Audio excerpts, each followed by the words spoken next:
My wife was interested in finding her roots in Ireland.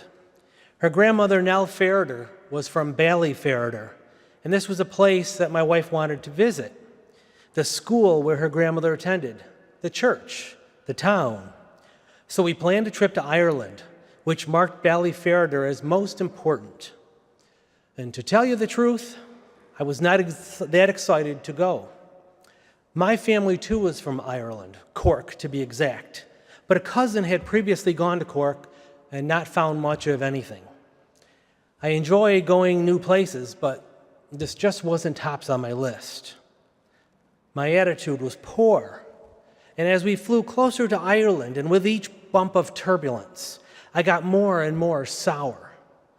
We arrived late. We went to customs. As I stepped up to the desk, the agent took my passport.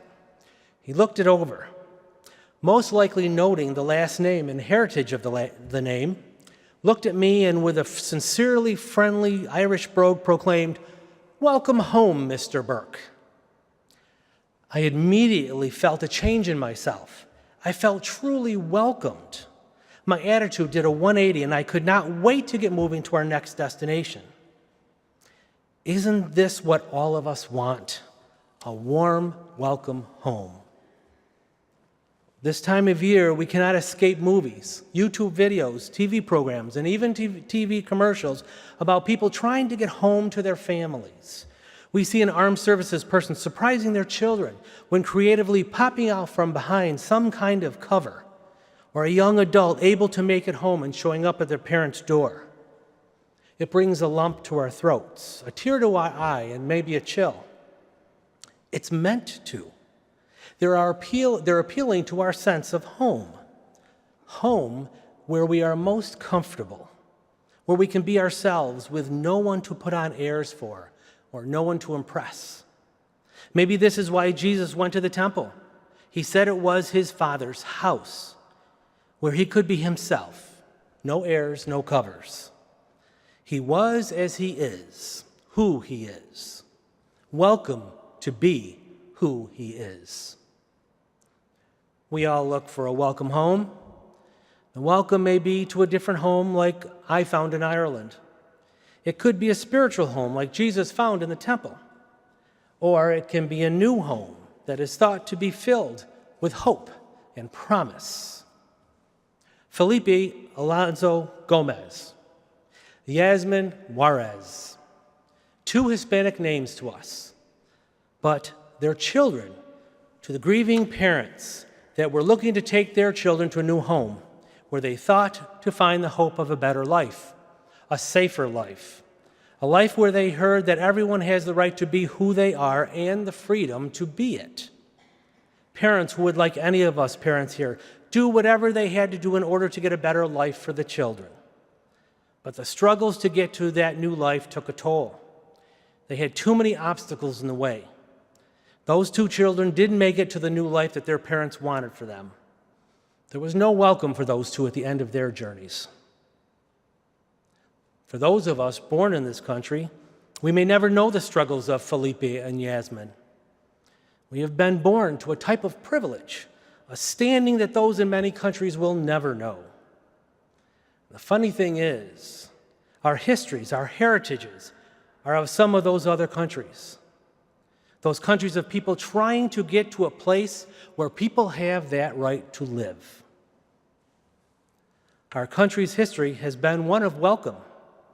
We only need to think of the words on the base of the Statue of Liberty, lest we forget. My Irish ancestors came here to make for themselves a better home. Many people from many countries did the same. Most likely, many of us here. Our Catholic Church has been a welcome home for all. Our original greeter, the one who brought people together, was Jesus himself. He has given us a spiritual home where in exchange for us following his rules, we will be given a home where we will be welcome forever because we are what we do. George Bailey was a character in It's a Wonderful Life. He was sour on the life that he was leading. He used to welcome and help anyone who needed it. and he was considered a bit of a fool for all the things he had done without any expectations of being paid back.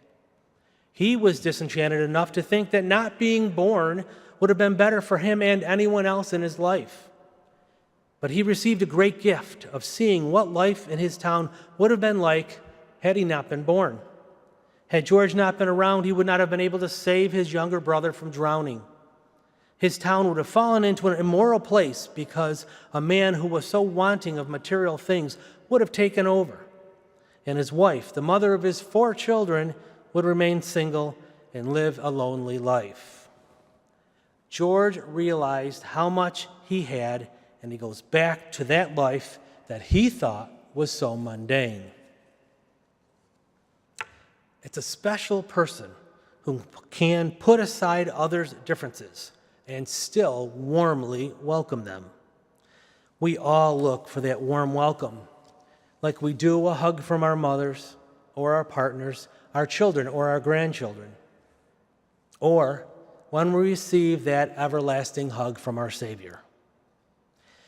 This time of year, we should remember that it's not the presence under the tree that counts, but the presence of the people who are around that tree.